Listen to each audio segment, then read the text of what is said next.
Time শিক্ষকতা করেছি, এখন দরবারে সময় দিতে হয়, এত শিক্ষকতা করতে পারি না।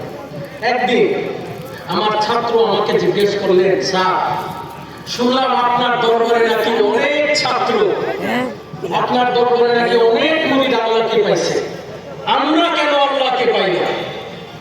আমরা কি কারণে আল্লাহকে পাই না, তাকে দেখি না, বলেন দেখি।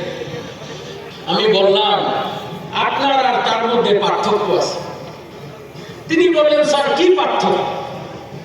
আমি বললাম, আপনাকে যদি একদিন না খাইয়ে রাখে আপনার ক্ষুধা কেমন? আমার ছাত্র আমাকে জবাব দিলেন, স্যার অনেক ক্ষুধা। কি বলেন স্যার, এটা তো অনেক ক্ষুধা। মানুষ আর মানুষ। আমি বললাম, যদি আপনাকে 7 দিন না খাইয়ে রাখে ক্ষুধা কেমন? তিনি জবাবে বললেন, স্যার 7 দিন না খাওয়াই রাখলে তো বাঁচবো না।